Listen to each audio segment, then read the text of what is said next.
वहन, लेखन आणि सादरीकरण मंजिरी कारेकर. माई, BP अजिबात स्टेबल नाही तुमचा. रिपोर्टमध्ये शुगरसुद्धा वाढलेली दिसते. पथ्य पाणी आणि औषधं नीट करत नाहीत का तुम्ही? डॉक्टर प्रसन्ननी विचारलं.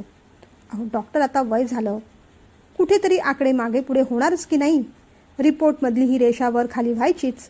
खरं सांगू, आता ती रेषा सरळ शांत कधी होईल याचीच वाट पाहतेय मी, माई म्हणाल्या. अहो माई, तुमच्यासारखे सगळेच आजी आजोबा माझ्याकडे येतात तेव्हा असंच म्हणतात, पण तरीही वयाची 75वी 80वी आणि 90वी सुद्धा गाठतात ते. मला एवढंच म्हणायचंय, माणसाने जगायच्या आधी मरायचं नाही. जोपर्यंत आयुष्य आहे तोपर्यंत निरोगी कसं राहील आणि ती तब्येत कशी सांभाळता येईल यासाठीच प्रयत्न करायचा. आणि तुम्ही तो अजिबात करताना दिसत नाहीत मला. जरा रागानेच डॉक्टर म्हणाले. पुढच्या वेळेस याल तेव्हा सुदीपला सुद्धा बरोबर घेऊन या. त्याच्याशी बोलून घेईन मी. सध्या याच गोळ्या कंटिन्यू करा. तब्येतीची काळजी घ्या. पथ्य पाणी व्यवस्थित करा. 15 दिवसांनी याल तेव्हा सुदीप बरोबरच या, डॉक्टर म्हणाले. खरं सांगू डॉक्टर, अलीकडे सुदीप फार बिझी झालाय. जेवायला सुद्धा वेळ नसतो त्याला. पण तरीही विचारून बघेन मी, माई म्हणाल्या. बरं ठीक आहे. बरं डॉक्टर, एक कुतूहल म्हणून विचारायचं होतं हो, माईंनी विचारलं. विचारा ना माई. औषधांबद्दल काही आहे का? डॉक्टर म्हणाले. नाही, एका पेशंटबद्दल आहे. मगाशी एक मुलगा त्याच्या आईबाबांबरोबर तुमच्या केबिनमध्ये आला होता. बहुतेक त्याला बरं नसावं, ताप वगैरे असावा असं वाटत होतं. डॉक्टर, त्याचे आईबाबा खूप शिकलेले हुशार वाटले. अगदी इंग्रजीमध्ये बोलत होते. दोघांच्या राहणीमानावरून ते नक्कीच कोणत्या तरी मोठ्या पोस्टवर काम करत असणार असंच वाटतं मला. पण तरीही त्यांचं ते गोड गोजीरवाणं बाळ असं वेगळं का हो वाटलं? दोघेही नॉर्मल असताना ते असं का? म्हणजे सांगायचं नसेल किंवा सांगण्यासारखं नसेल तर राहूच दे. मनात आलं म्हणून मी विचारलं, माईंनी म्हटलं. डॉक्टरांनी मग दीर्घ उसासा टाकला. नाही, त्यात लपवण्यासारखं असं काही नाही. उलट मी तर म्हणतो, अशा गोष्टींकडे समाजाने जागृतपणे बघायला हवं. जेवढी जागरूकता अधिक तेवढाच या सगळ्या व्यक्तींकडे, परिस्थितीकडे बघण्याचा दृष्टिकोन बदलतो माणसाचा. त्या मुलाचं नाव रोशन असं आहे. त्याच्या वडिलांचा स्वतःचा व्यवसाय आहे. आई बँकेत उच्च पदावर काम करते. आई वडील दोघेही उच्च शिक्षित आहेत. परिस्थिती अतिशय चांगली आहे. पण तरीही त्यांच्या आयुष्यात एक रुखरुख आहे. रोशनला ऑटिझम आहे.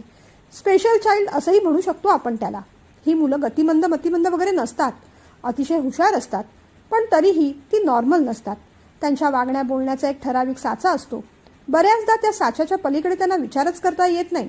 सगळ्या गोष्टी त्यांना त्यांच्या मनासारख्याच घडलेल्या हव्या असतात. पण तसं घडलं नाही तर मग कधी कधी ते हायपर होतात. इतके हायपर की स्वतःला किंवा इतरांना सुद्धा इजा करू शकतात. कधी कधी ते मूल गतिमंद किंवा मतिमंद सुद्धा असू शकतं. तो आता आपापल्या नशिबाचा भाग. आणखीन काय? डॉक्टर म्हणाले. डॉक्टर असं म्हणताच माईंनी पुढचा प्रश्न विचारला. पण डॉक्टर, याचं कारण काय? आणि हा बरा होणार नाही का? म्हणजे आई वडील दोघेही नॉर्मल असूनही मूल असं होऊ शकतं? हो, होऊ शकतं. त्याची कारणं तशी बरीच असतात. डिलिव्हरीच्या वेळेस काही कॉम्प्लिकेशन झाले तर, प्रेग्नन्सीमध्ये काही प्रॉब्लेम आले तर, किंवा मग अनुवंशिक काही प्रॉब्लेम असतील तर अशा प्रकारे समस्या उत्पन्न होऊ शकतात. आता रोशनच्या केसमध्ये गोष्ट अशी आहे की त्याच्या आईच्या वडिलांना ऑटिझम होता. त्याच्या आईला ऑटिझम झाला नाही, पण ती कॅरियर मात्र होती. डॉक्टर असं म्हणताच माई अधिक गोंधळल्या. फारच गोंधळ दिसतोय डॉक्टर. काही कळलं नाही मला. असू देत, सगळं आपल्या बुद्धीच्या पलीकडेच आहे असं दिसतंय, असं म्हणत माई उठू लागल्या. नाही, बुद्धीच्या पलीकडे काही नाही. फार सोपं आहे ते, डॉक्टर म्हणाले. रोशनच्या आजोबांना ऑटिझम होता. ते जीन्स किंवा ती गुणसूत्र त्याची आई कॅरी करत होती. पण ऑटिझमचा तिच्यावर प्रभाव पडला नाही. ती गुणसूत्र मात्र रोशनमध्ये उतरली. म्हणजेच काय तर त्या गुणसूत्रांची रोशनची आई फक्त वाहक होती. तिने वहन केलं. ती गुणसूत्र किंवा जीन्स वडिलांकडून तिने मुलाला दिली, पास ऑन केली. अगदी सोप्या भाषेत सांगायचं म्हणजे, समजा तुम्हाला पंढरपूरला जायचं आहे. बस पंढरपूरची आहे. तुम्हाला पंढरपूरला निघण्यासाठी किंवा नेण्यासाठी जो मदत करतो तो वाहक. तो फक्त वहन करतो. तो पंढरपूरला तुमच्या सोबत येत नाही, फक्त तुम्हाला तिथे सोडतो, डॉक्टरांनी समजावलं. माईंच्या चेहऱ्यावर ताण आला. आयुष्य पण किती कठीण असतं ना. आपण कशाचं वहन करतोय हे सुद्धा कधी कधी कळत नाही आपल्याला. आता बघा ना, त्या रोशनच्या आईला बिचारीला माहीत सुद्धा नसेल की अशी काहीतरी गुणसूत्र आपल्या शरीरात आहेत आणि त्या अशा काही गुणसूत्रांचं आपण वहन करतोय आणि तेच आपल्या मुलाला देतोय, बिचारी. पण डॉक्टर, अशा चांगल्या गोष्टींचं पण वहन होत असतं का हो? कुतूहलानेच माईंनी विचारलं. हो, तेही होत असतंच की. कधी कधी नाही का, नातवाचे घारे डोळे किंवा निळे डोळे आजी आजोबांसारखे असतात, किंवा आई वडिलांचा आवाज चांगला नसतो एखाद वेळेस, पण आजी आजोबांचा वारसा घेऊन तो मूल आलेला असतो. तसं होतं बऱ्याचदा, पण नको असलेल्या गोष्टींचं जास्त होतं आणि तेवढंच ते लक्षात येतं, हेही तेवढंच खरं. डॉक्टर म्हणाले, परमेश्वराची लीला फार अगाध आहे. आपण विचार करू तेवढंच कमी, असं म्हणत माई उठल्या आणि डॉक्टरांच्या केबिनमधून बाहेर पडल्या. डॉक्टर म्हणतायत पुढच्या वेळेस सुदीपला बरोबर घेऊन या. पण अलीकडे सुदीपला वेळच कुठे असतो. कॉलेज, उरलेली वेळ ट्युशन्स घेणं आणि मित्राकडे अभ्यासाला जाणं. जेवायला सुद्धा अलीकडे त्याला वेळ नसतो. दमून भागून येतो तो बिछाण्यावरच आडवा होतो. आजही माईंनी 2 मूठ तांदूळ घेतले, पुन्हा 1 मूठ तांदूळ डब्यात भरून ठेवले. रोज सुदीपसाठी जेवण काय करायचं, आणि हा मात्र येणार नाहीच. एकदा फोन करून विचारावं असं त्यांना वाटलं. त्यांनी आपला साधा सुद्धा मोबाईल घेतला आणि सुदीपला फोन लावला. नेहमीप्रमाणे रिंग वाजल्या, पण त्याने फोन काही उचलला नाही. त्यांनी मग कंटाळून फोन ठेवून दिला आणि स्वतःपुरती खिचडी लावून टाकली. कुकरच्या शिट्ट्या होईपर्यंत त्यांनी निरांजन लावलं. आज का कुणास ठाऊक फार उदास उदास वाटत होतं, अस्वस्थ वाटू लागलं होतं. त्यांनी देवाला नमस्कार केला. घराच्या 4ही कोपऱ्यात उदबत्ती फिरवली. उदबत्ती फिरवल्यानंतर त्यांना प्रसन्न वाटत असे, पण आज मात्र त्यांना तसं वाटलं नाही. उलट त्या वासाचाच त्यांना जास्त त्रास होऊ लागला. उदबत्ती त्यांनी आप्पासाहेबांच्या म्हणजेच त्यांच्या दिवंगत यजमानांच्या फोटोपुढे पण फिरवली. बाजूलाच असलेल्या मुलाच्या तसबिरीपुढे सुद्धा फिरवली. तेवढं करताना मात्र मुलाच्या आठवणीने त्यांचं मन फार दुःखी झालं. जायचं वय नव्हतं रे तुझं विवेक, त्या पुटपुटल्या. मुलाच्या फोटोकडे त्या किंचित जास्त वेळच पाहत राहिल्या. विवेकची आणि नातवाची सुदीपची चेहरेपट्टी अगदी सारखी होती. लेकाच्या आठवणीने त्यांच्या डोळ्यात टचकन पाणी आलं.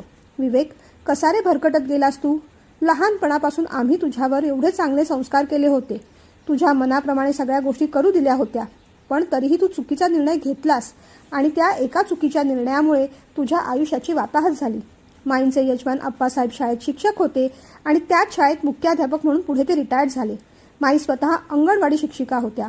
मजुरांच्या, कामगारांच्या, शेतकऱ्यांच्या, गरीब वंचित मुलांना त्या आपुलकीने शिकवत असत, त्यांच्याशी प्रेमाने वागत असत. कधी एखाद्याने डबा आणला नाही तर स्वतःकडची भाजी भाकरी त्याला देऊ करत. अशा संस्कारात वाढलेला विवेक चांगला शिकला. शिकून शहरात नोकरीला लागला. आई वडिलांनी शहरात येऊन राहावं अशी त्याची इच्छा होती, पण गावचं घर सोडून शहरातल्या त्या एका खोलीत वास्तव्य करणं दोघांनाही जमणारं नव्हतं, म्हणून ते दोघे काही तिथे गेले नाहीत. चांगली नोकरी लागली. शहरात त्याने छोटंसं का होईना स्वतःचं घर घेतलं. माईंच्या मनात होतं की आपल्या पसंतीची सून करून आणावी. त्यांनी त्यांच्या वहिनीच्या भावाची मुलगी बघितली सुद्धा होती. अगदी गुणी संस्कारी मुलगी, पण नियतीच्या मनात काही वेगळंच होतं. विवेकचं एका मुलीवर प्रेम जडलं. ओळख तरी कसली, बस स्टॉपवरची साधी. ती कुठे राहते, घरात कोण आहे, संस्कार काय, काही पाहिलं नाही त्याने. फक्त प्रेमात पडला. तिच्या सौंदर्याने भुरळ घातली त्याला, म्हणून तिचा हेतू कधीच कळला नाही. तिचं आधी लग्न झालं होतं, ते तिने लपवलं. घटस्फोट न घेताच दुसरं लग्न केलं. लग्न झाल्यानंतर पहिल्या नवऱ्याने केस उभी केली तेव्हा सगळं खरं बाहेर आलं. आता हे सगळं करण्यात तिच्या पहिल्या नवऱ्याची तिला साथ होती का, त्या दोघांचं मिळून प्लॅनिंग होतं का, हे मात्र त्या दोघांनाच माहीत. पण विवेक मात्र त्यात अडकला, पूर्णपणे अडकला. त्यांना झालेल्या बाळात अडकला. माझं लग्न झालं असूनही हा माणूस मला त्रास देतो, अशी पोलीस तक्रार करीन असं म्हणून ती त्याला लुबाडत राहिली. लग्नात माईंनी घातलेले सगळे दागिने तिने लंपास केले. घर नावावर करून घेतलं. बँकेत ठेवलेले डिपॉझिट संपवून टाकले, खर्च केले. त्याच्या पगारावर हक्क दाखवून मजा मारत राहिली. मुलाकडे तर तिचं लक्ष नव्हतं. शेवटी त्याला पाळणा घरात ठेवावं लागलं. त्यात विवेक दारूच्या आहारी गेला. सिगारेटचं प्रमाण वाढलं आणि एक दिवस काहीही न सांगता ती घरातून निघून गेली. याच्यावर केस ठोकली, त्याला घर सोडायला लावलं. विवेक खचला, निराश झाला. बाळाला घेऊन शेवटी तो गावी आला. माई आणि वडिलांच्या समोर बसून ढसाढसा रडला. त्या बाळाला माईंच्या हातात दिलं आणि त्या संध्याकाळीच त्याने विष घेऊन आत्महत्या केली. आप्पासाहेबांना मोठा धक्का बसला. हे असले पळपुटेपणाचे संस्कार त्यांनी कधीच मुलाला दिले नव्हते. मोहाचा, अविवेकाचा एक निर्णय त्याला भारी पडला होता. लग्न करताना सुद्धा आप्पासाहेबांनी सांगितलं होतं, प्रेम करणं चुकीचं नाही, ते कुणावरही होऊ शकतं, पण आपण कुणावर प्रेम करतोय हे मात्र चहू बाजूने तपासणं खूप जरूर असतं. प्रेम अभंग असलं तरी प्रेमभंग हा सुद्धा टाळता येत नाही. फक्त सौंदर्य पाहून प्रेम करायचं नसतं, त्यात स्वभाव, संस्कार, आचारविचार, व्यवहार, शिक्षण हे सगळं पाहायला हवं. या गोष्टींचा शहानिशा न करता फक्त सौंदर्याला भुलणं म्हणजे स्वतःला एका मोठ्या कड्यावरून दरीत लोटून देणं असंच होय. दरी कितीही सुंदर दिसली तरी त्यात उडी घ्यायची नसते. पण विवेक त्या क्षणी अविवेकी झाला हे खरं. कुणाचीही पर्वा न करता मनोरमाशी लग्न करून त्याने संसार थाटला. पण ज्याला फसवायचं असतं त्याला कायद्याची भीतीही नसते. कायद्याचे बचाव तंत्र सुद्धा माहीत असतात त्याला. कायद्याच्या छोट्या छिद्रांना भगदाडं कशी पाडायची याचा विचार करूनच ते समोरच्यांना फसवत असतात. मनोरमाने तेच केलं. विवेक मात्र त्यात नाहक बळी गेला. माई आणि त्यांच्या यजमानांसमोर आता 2 मोठे प्रश्न उभे राहिले. पोटच्या मुलाच्या जाण्याचं दुःख कसं पचवायचं आणि त्याच्या मुलाचा सांभाळ कसा करायचा. पण देव जेव्हा दुःख देतो तेव्हा ते दुःख झेलायची ताकद सुद्धा देत असतो.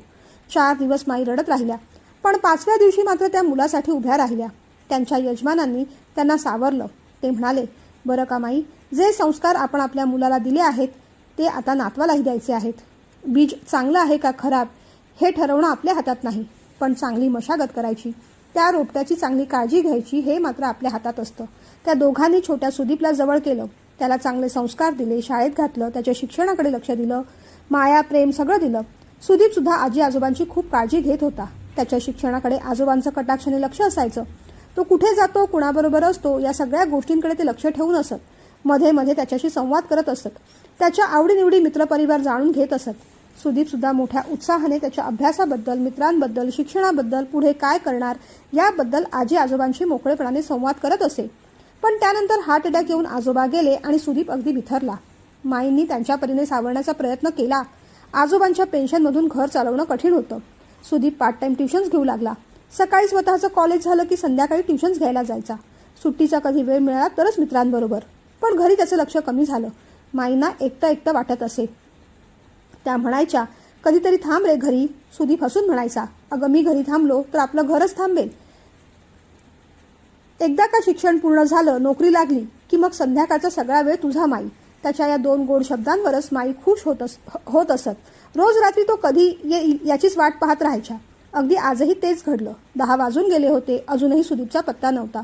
त्यांनी पुन्हा एकदा फोन करून पाहिला, पण फोन लागला नाही. देव्हाऱ्यासमोर बसून काही अघटित घडू नये अशी त्या प्रार्थना करत राहिल्या आणि तेवढ्यात दरवाजावरची बेल वाजली. त्यांना जरा बरं वाटलं. सुदीप आला असणार या आशेने त्यांनी दरवाजा उघडला, पण सुदीपचा मित्र सुनील होता. अरे सुनील, एवढ्या रात्री तू? सुदीप कुठे आहे? तुला काही सांगून गेला होता का? काळजीने माईने विचारलं. माई शांत व्हा, तसं काही काळजीचं कारण नाही, पण एक गोष्ट मात्र घडली आहे. तो असं म्हणताच माईने घाईघाईत विचारलं, अरे पण सुदीप कुठे आहे ते आधी सांग. सुदीपला पोलिसांनी पकडलंय माई. ते ऐकताच माई दिवाणावर तशाच खाली बसल्या. का, कशाला, केव्हा, कुठे काही विचारायची त्यांची इच्छा झाली नाही. आप्पासाहेबांचे शब्द सारखे आठवत राहिले. आपण फक्त मशागत करायची. बीज चांगलं आहे की वाईट ते आपल्या हातात नाही. आपण केलेले संस्कार वायाच गेले.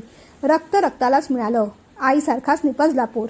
सगळे विचार माईंच्या मनात येऊन गेले. माईंनी पुढे काही विचारलं नाही. पण सुनीलला ते सगळं सांगणं भाग होतं.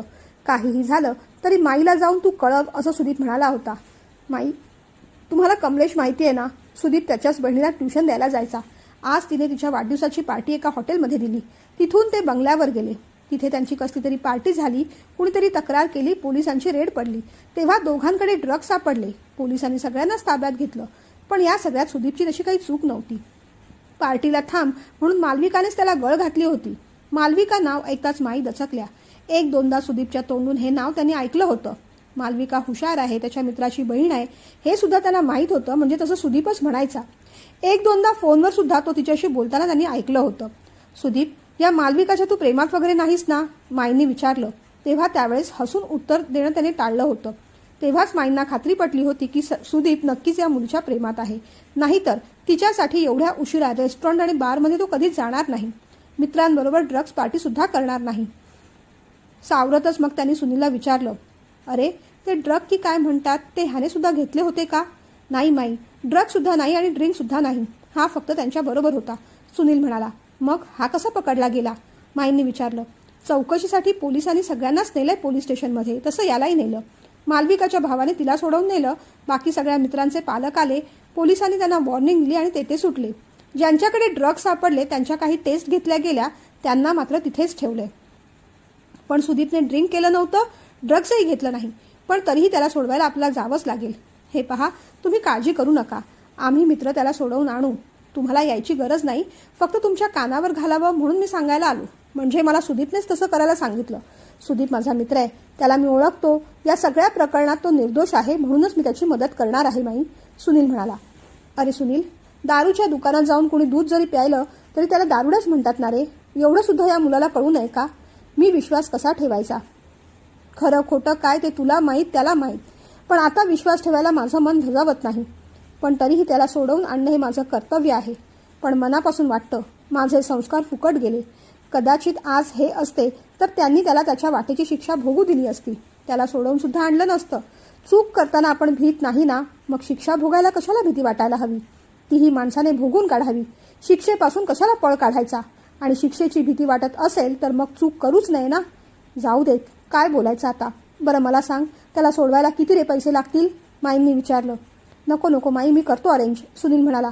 तसं काही बोलू नकोस. माझ्याकडे सध्या जेवढे आहेत तेवढे मी देते. आणखीन लागले तर मग पुढे 1-2 दिवसात देईन मी, असं म्हणत माई आत गेल्या. होत्या नव्हत्या त्या सगळ्या नोटा जमा केल्या आणि सुनीलच्या हातावर ठेवल्या. त्या मात्र तशाच बसून राहिल्या. त्यांची खिचडीही गार झाली होती आणि भूकही मेली होती. खूप थकायला झालं म्हणून त्या दिवाणावरच आडव्या पडल्या. अश्रू वाहत होते. आपल्याच बाबतीत देवाने हे असं का केलं असावं? आपले संस्कार असे वाया का गेले? तेही एकदा नाही 2दा. विवेकने एक चुकीचा निर्णय घेतला आणि त्याच्या पाठोपाठ आज तीच चूक त्याचा मुलगा सुदीप करतोय. हा मुलगाही मालविकाच्या प्रेमात पडला. असं असेल तर दलदलीतून त्याला कोण बाहेर काढणार? ती मालविका श्रीमंत आहे. त्याहीपेक्षा मुलांनाही असू नयेत असे तिला व्यसन आहे. तरी हा तिच्या मागे का? एवढे तकलादू संस्कार आपण या मुलावर केले का? माईंनी घड्याळ पाहिलं. 2 वाजून गेले होते. डोळे मिटून त्या तशाच पडून राहिल्या. सकाळ झाली. त्यांनी चहा घेतला, पण अंगातलं सगळं प्राणच निघून गेलं होतं. त्यांनी देवपूजा केली आणि तेवढ्यात बेल वाजली. सुदीप आला असणार, पण त्यांनी ठरवून टाकलं होतं की त्याला काहीच विचारायचं नाही. तो काहीतरी स्पष्टीकरण देणार, खोटं बोलणार आणि आपल्याला ते ऐकवणार नाही. आपल्याच संस्कारांची अशी लक्तर झालेली पाहणार सुद्धा नाही. त्यांनी निमूटपणे दरवाजा उघडला, पण सुदीप नव्हता. सुनीलच होता. मग मात्र त्यांनी आश्चर्याने विचारलं, काय रे, सुदीप आला नाही? माई, जमानत घेऊन सुटणार नाही असं म्हणतोय तो. त्यापेक्षा जी काही शिक्षा आहे ती भोगेन आणि उजळ माथ्याने बाहेर पडेन. तुम्हाला मात्र निरोप पाठवलाय. माझ्या माईला सांग, सुदीपची कृती चुकली. तो अडखळला, पण माई आणि आप्पांचे संस्कार मात्र चुकले नाहीत. दारूच्या थेंबाला मी स्पर्श केला नाही, पण मित्रांच्या आग्रहाला बळी पडलो. मालविकाचा हट्ट मोडू शकलो नाही. त्या मित्रांबरोबर बसलो आणि संकटात अडकलो. पण बरं झालं अडकलो. तेव्हाच तर माणसांची खरी पारख झाली. आपण कोणत्या दलदलीत फसत चाललो आहोत हे समजल्याने डोळे उघडले. चुकीच्या माणसांवर विश्वास ठेवला. खोट्या मोहाच्या मागे धावत गेलो आणि त्याची शिक्षा भोगतोय मी. ती भोगूनच मी परत येईन. कदाचित आप्पा असते तर त्यांनीही हेच केलं असतं. त्यांनी निश्चितच मला सोडवून आणलं नसतं. मला माझी शिक्षा भोगू दिली असती. ही शिक्षा मला आयुष्यभर लक्षात राहील आणि माझ्या आजी आजोबांचे संस्कार सुद्धा मरेपर्यंत लक्षात राहतील मला, असं म्हणाला तो माई. असं म्हणून सुनील शांत राहिला. कदाचित आठवड्याने परत येईल तो, असं म्हणत सुनीलने माईंचे पैसे परत दिले आणि तो मात्र निघून गेला. माईंच्या डोळ्यातून अश्रू आले, पण आतून मात्र खूप आनंद झाला. सुदीप, तू चुकलास रे. त्याचं जेवढं दुःख झालं त्याहीपेक्षा त्या चुकीची तुला जाणीव झाली, त्याचा पश्चाताप झाला आणि मुख्य म्हणजे त्या पश्चातापाबरोबर तू स्वतःचं प्रायश्चित्त देखील घेतलंस, याचा जास्त आनंद होत आहे. तुझ्याबरोबर जे दोषी होते ते शिक्षा न भोगता सगळे सुटले. तू मात्र तुझ्या वाटेची शिक्षा भोगून परत येशील आणि खरंच तेव्हा मला तुझी लाज वाटणार नाही. माणूस म्हटलं की चुका होणार. तुझ्या वयात असताना अशा चुकांची जाणीव होते, पश्चाताप होतो आणि पुन्हा त्या चुका न करण्याचा तो निग्रह करतो. त्या माणसाबद्दल लाज कशाला वाटायला हवी? त्याचा अभिमान वाटायला हवा. तू येशील ना तेव्हा उजळ माथ्याने परत ये. खरोखरच मला तुझा सार्थ अभिमान वाटेल. माईनी मग डोळे पुसले. उदबत्ती घराच्या चारी कोपऱ्यात फिरवली. इडापिडा अशांती सगळी घरातून निघून जाऊ देत आणि हे घर पहिल्यासारखंच संस्कारमय होवो अशी प्रार्थना केली. 8 दिवसांनी सुदीप परत येईल याची माई वाट पाहत होत्या, पण तेवढी वाट त्यांना पाहावी लागली नाही. अगदी 3ऱ्याच दिवशी सुदीपला सोडून दिलं, कारण तो निर्दोष होता. फक्त चुकीच्या संगतीत होता. सुदीप आला तेव्हा शांत होता. आल्या आल्या मात्र त्याने माईंना मिठी मारली.